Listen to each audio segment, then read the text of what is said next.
Welcome to another episode of Corporate CPR, where we breathe life back into your organization, projects, and processes, giving you insights to recovery and avoiding corporate mortality events. Joining us today is Esther Aguilera. Esther is president and CEO of the Latino Corporate Directors Association and serves on the advisory council of the National Association Center for Inclusive Governance. Welcome, Esther. So glad to have you today. Thank you, Jonna. It's a great pleasure to be here. Can you tell our listeners a little bit more about yourself? You've got quite the diverse background.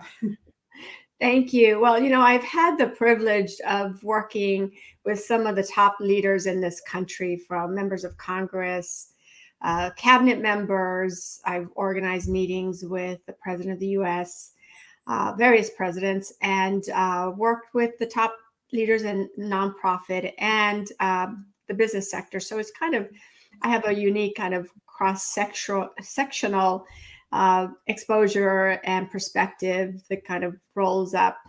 But my path there and here was not a typical one. I'm an immigrant from Mexico.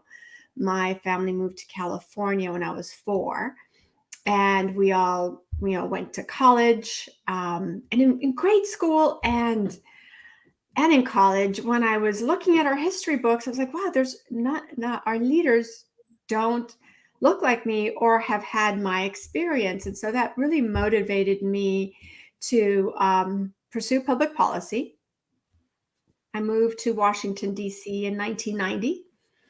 And that's where I've had a lot of my experience, again, with the various sectors. And today, one of my personal and professional pursuits has been to elevate Latinos to positions of leadership, and to take our seat at the table. Well, that's great. Well, it fits really well into today's conversation, where we're going to talk about the boardroom. And, the reason this is so important is obviously the board influences the direction of the company and really can kind of make or break a company's success. So, one of the trends that I hear about is how, our boards don't reflect the constituents they serve, the customers they serve. So what are your observations there? Great question. So first, let me tell you a little bit about the Latino Corporate Directors Association. We've been in operation for maybe 5 years, so we're somewhat newer, but had to step in quickly. We were formed by Latinos that serve on publicly traded and large private company boards. And today we're focused on increasing the supply. So in addition to experienced directors, our membership includes board aspiring executives, C-suite level, large P&Ls, and other peers that we help support on their journey to the boardroom. So we run a Board Ready Institute. And what's unique about us is that for the first time in the US, we're bringing together the most accomplished and respected Latinos in business. And so it's a great network, and the learning and sharing, and our members reaching down to bring other executives up and preparing them for the boardroom is really what makes this dynamic and unique. So, with that, Jonna, there has been a push and a trend to diversify the boardroom, because there are studies that show that diverse boards make better decisions. It avoids groupthink and is better for business outcomes and shareholder value. But where this started was really with the institutional investors.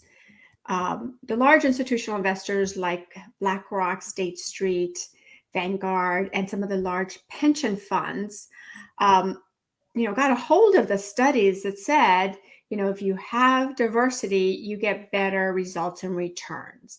And so they own shares in the company. So they're the shareholders. And obviously, since the board is accountable to the shareholders, it's now a topic that the board can't ignore.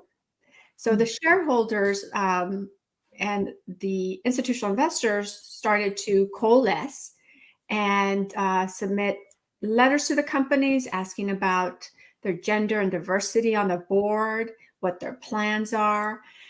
And if they were being ignored, they would, elevate it to submit shareholder resolutions or use the proxy voting after a few years of engaging. Most companies do engage and got involved, but those that were slow found that the investors were, submitting proxies to vote against the NomGov committee or the chair or the board.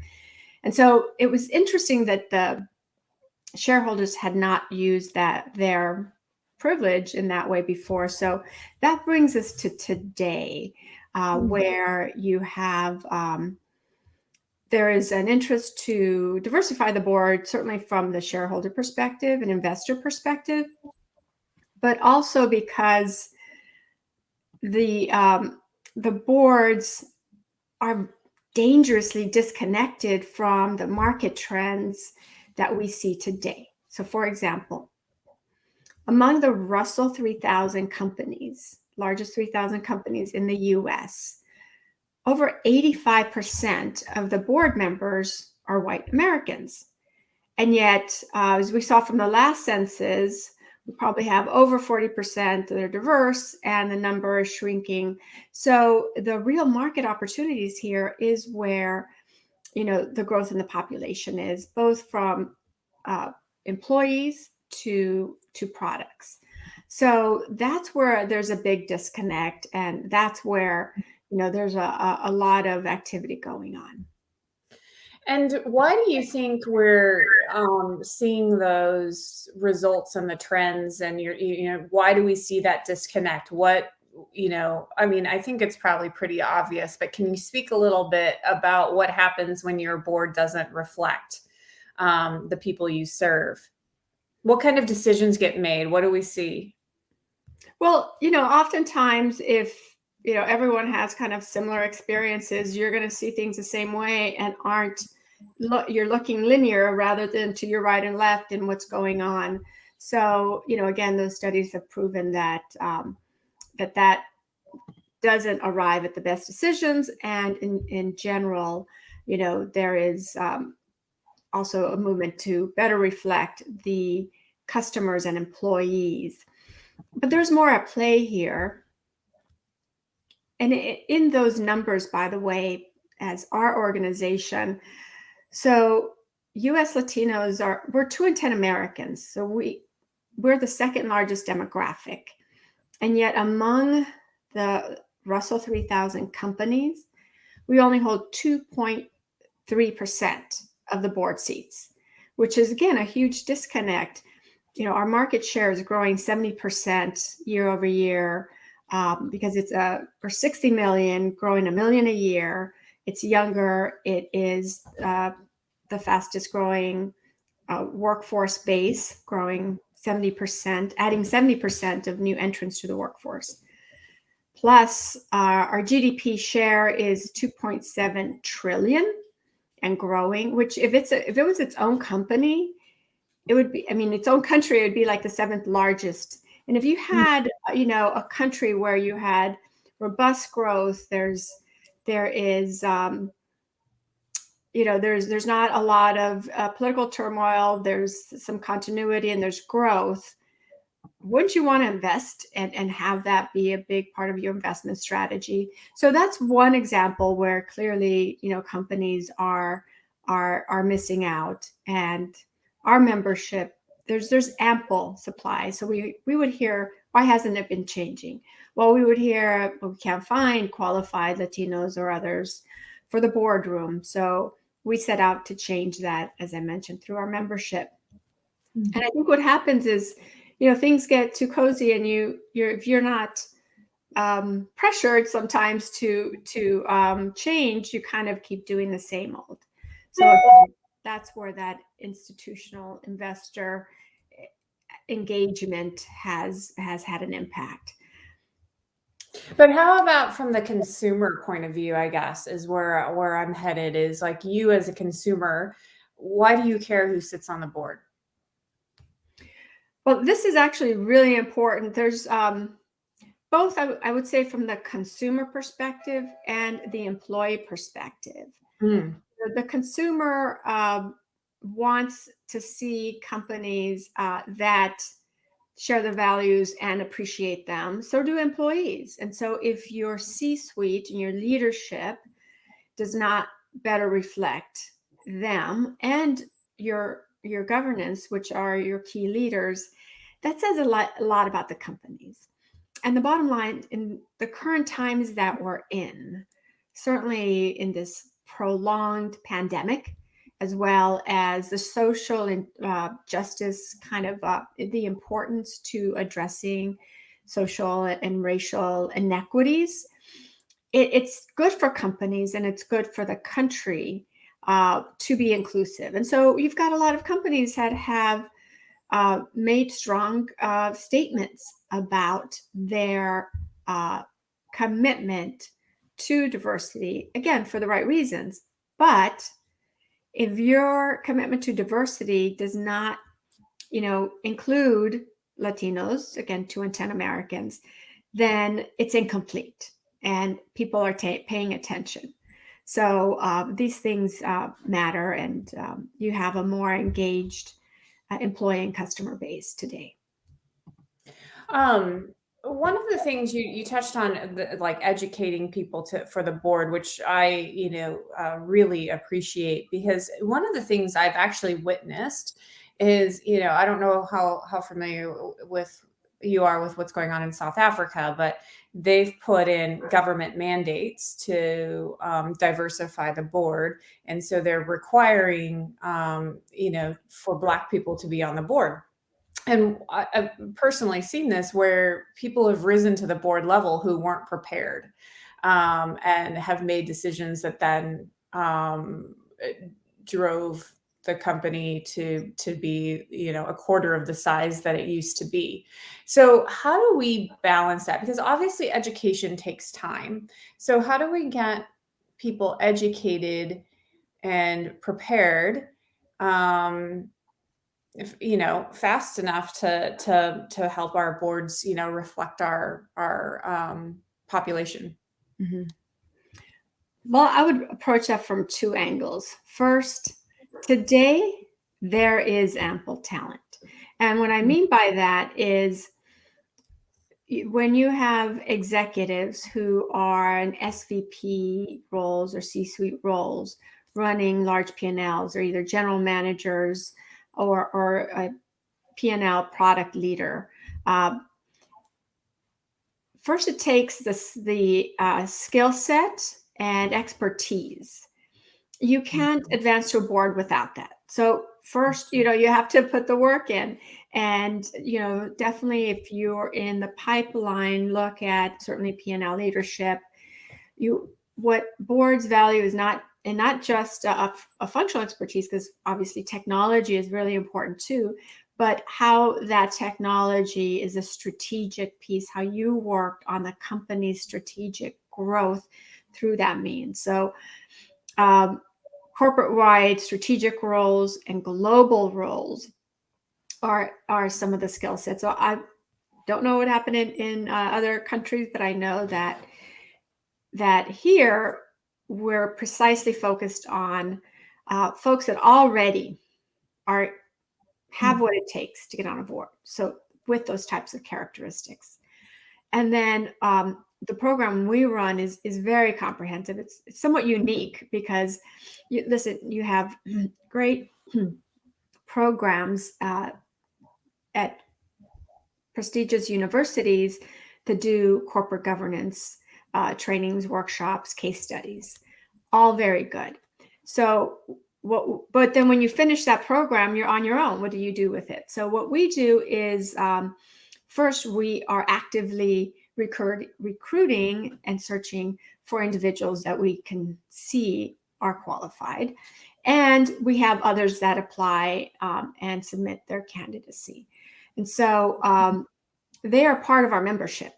So then they're part of a network of current and former CEOs, corporate directors, and other peers in the C-suite and senior roles.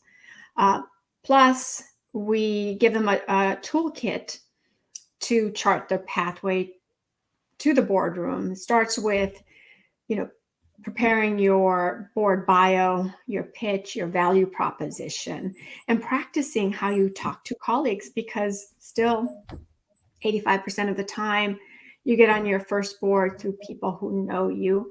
So you have to let them know you're interested, but you also have to have a smart conversation about, what's going on in the boardroom and how you can add value. So there's coaching involved, and there's a lot of networking involved. So it's a very comprehensive. So our goal is corporate governance excellence, but also for individuals to walk into that boardroom, a little more prepared. Nothing can really prepare you completely, but it really does position you to, contribute right away. Yeah, I think the networking is really important as well, because my observation is a lot of I guess the lack of diversity isn't always intentional. It's like, oh, I need, I as a leader, I need this thing and I know this person, so I'm going to go to who I know, and who I know just happens to reflect a lot of who I am. And so like you said, getting out there and networking and diversifying our networks can then translate to what the board looks like. So, but I guess the other side of that, though, is that, how much effort are boards that you've seen putting into, like, maybe it takes a little effort to find people, right? Other than, oh, I know this person, let's just bring him in for an interview. Like, how are you seeing them put in the effort to expand their net? Mm-hmm. Yeah, actually, yes. There's anywhere from about 35% of the searches that are supported by search firms, but the vast majority are not. And, there's organizations like ours. We work in a coalition with the Women Corporate Directors, SN Pinnacle, the Asian and Pacific Islander Directors, Black Corporate Directors Conference, and Quorum, which is the LGBTQ plus directors. And so there's more networks today, besides these organizations and others, that are surfacing great talent. We take a very serious and rigorous approach to it. So we help and work directly with companies as well. And part of it is first making some introductions and just getting to know a broader array of peers that when the time comes for you to start thinking about a board, you've already had some conversations or, broken the ice and gotten to know each other. That's what we help with and we advise, because, certainly the needs of the board might change, but at least you've had some comfort levels, and, that's always really important. So there is more resources for boards today than ever before. But to your point, it does need to be intentional, especially with U.S. Latinos. Why is our numbers? We have the lowest number and percentage of any other group of Asians and Blacks and others, because we're often, not top of mind. And clearly, this is such an important constituency in customer base and potential for growth in the market. So that's our job to, talk about it and why, and make sure that it's an easy reach to find ample talent to bring value to the boardroom. When we talk about diversity in our country right now, it's often around ethnicity or beliefs and things like that. But you said something at the beginning where you said part of the reason you do what you do is you're looking at the history books and saw nobody with your experience. So what about diversity in experiences? How important is that as well? Well, I think first of all, for example, the US Latino community is very diverse. And so there's a lot of intersectionality. You have Afro Latinos, you have, you know, there's a lot that we have in common and as a community. But, I think you're going to find various experiences. But in general, we're talking about, boards should better reflect their customer and employee base, and the customer and employee base they want to work towards in the future, which again the country is becoming more diverse, and so it's really more around that. And there's various ways to arrive at it, but we just say just don't ignore one of your biggest and growing consumers or employees. Absolutely.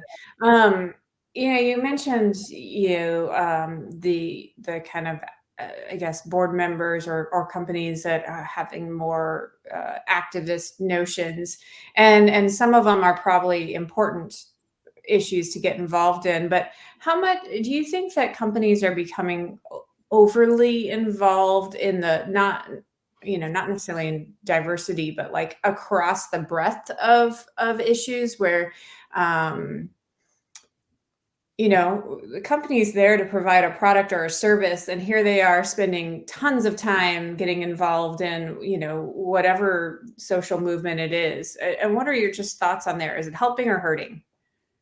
Well, I would say two things. One, as you know, the business environment today is more complicated than ever. You have the technology, you have innovation, but then you also have to make sure that you are forward thinking, because you've got a new startup that can compete. And how do you stay ahead of the curve? Plus, there's a lot of different risks with cybersecurity. So, I mean, if we think about companies of even 20 years ago versus where we are today, it's a huge difference. And so the other added element here is in the board space, we are seeing the role of the director is now has to tackle a lot more issues the same way that the company is. And at the same time, I think executives today who are at the front lines of digital transformation, or so much transformation that's going on in business, are great candidates for the boardroom. So the other related trends here is, one, there is companies have always been involved with their stakeholders. In the boardroom, it has been the board is accountable to the shareholders. So there's been, obviously, you want to have a sustainable growing a company that's growing, but also sustainable with shareholder value. But more and more, the board also needs to pay closer attention to the corporate culture and the stakeholders. Still, the stakeholders, I think, is more of the role of the CEO and the team. But corporate culture, I mean, you talk about products, and clearly that's your business line, but you can't have a great product without the people. And the people today, as we're seeing in our current work environment, where there's the great exodus and people are reevaluating the kind of work environments they want to be in, corporate culture matters. And companies that do not pay attention to it will find that they're going to lose market share. It does impact it. And so the boards have to pay attention and ask the right questions. They're not there to do the CEO or executive's role. They're there to ask questions and find out, well, there's a huge new employee base. How are we capturing those, and how are we making sure we're diverse in the pipeline and in the C-suite, because it makes you more relevant in those spaces. So there's a stakeholder and shareholder conversation.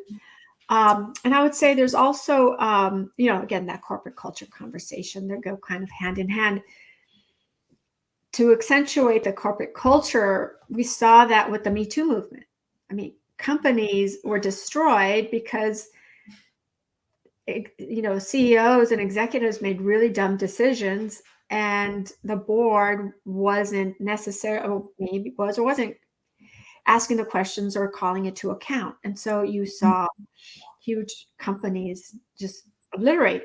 And that, again, is part of the role of the board, and shareholders are asking the board, where were you at, when this was happening? And so if you had more women around the table, or, people of color, they might be, well, that that type of conduct is not appropriate. Whereas maybe in the guys scenario, it might be like, oh, it's just guys. But I think this is a very serious note here, and that is because we tend to value, obviously, performance, and performance is important regardless. But when you have someone who, let's say, is a strong performer and yet is not a great supervisor, either because they're poisoning the environment or not acting appropriately, we sometimes have a tendency to give them a pass because they're performing. You'll find that when you take away that, it poisons the culture. It poisons that team. The team is not performing at its peak with that kind of supervisor, that kind of leader. And you'll find that when you take away the bad actor and the poison pill, you have, people who can really perform to their capacity. And so there's a lot of, this is not a board level conversation, but this is a conversation that boards should be. Are we taking the appropriate actions? Are we responding to what needs to be responded to? Because it's going to come back in a form of a lawsuit or something else. And so, again, corporate culture, your employees matter as much, of course, as the product. So are you suggesting, I guess, that in my perception of the board, it's all very performance based, right? The CEO comes in and he reports, here's the performance of my different departments, and here's where we sit with revenue, and here's the risks, right? The risks that are potentially our company is facing. How is the messages around, like, you use the example of Me Too and inappropriate behavior. How are those even going to reach the board? Like, are you suggesting they get more involved at a lower level, or that the CEO needs to be bringing those up? And if the CEO is the cause of it, then, how is the board going to know? Sure. Well, look, all board meetings do have some aspects of where these things are recorded, and asking specific questions, whether it's there or not, are important for the board to be asking. And if later on you find that someone lied to you, and there was that conduct, the board can't be, they can show, hey, we specifically asked about this. We need to have leaders that are honest and really look at the best interest of the company. And so that has to be part of the conversation, is people asking the right questions. And oftentimes they'll have kind of an independent group come in and do, testing the culture and other topics that might exist. I think these things do bubble up. There's also so many web-based places where people can disclose or talk about what the corporate culture is at a particular company. And so a lot of this is a lot more open and disclosed in other ways. So I think paying attention to all of those things matters. Okay. Well, so, this has been a really enlightening conversation.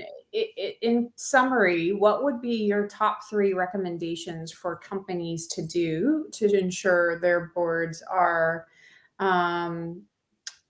created in a way that's going to support the ongoing success of their company? Sure.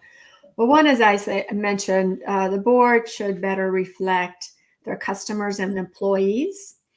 And in doing so, first of all, there's, again, ample talent that has experience and diverse. So you can have both. It's not a trade-off in any way. And so there's a lot of rigor, obviously, to any board search. But, make sure you're in. The second thing is reflect your customers' employees. Be intentional.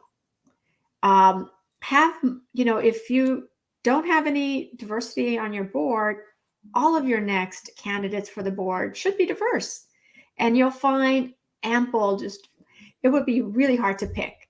So, that's another best practice. And third, the role of the nominating and governance committee chair is very important. And today, what I often hear from NomGov chairs who will say, our customer base is changing. We have a lot more young customers, Latinos. I want to start to get to know some of your members that, there's no guarantee now. We don't have a board seat, but, we want to be prepared. And I think that is a forward-looking NomGov chair. That's a forward-looking board, because they've had the conversation in the boardroom that says, okay, they have, and the last recommendation is they have a skills matrix in terms of, what is relevant for the business and what's trending.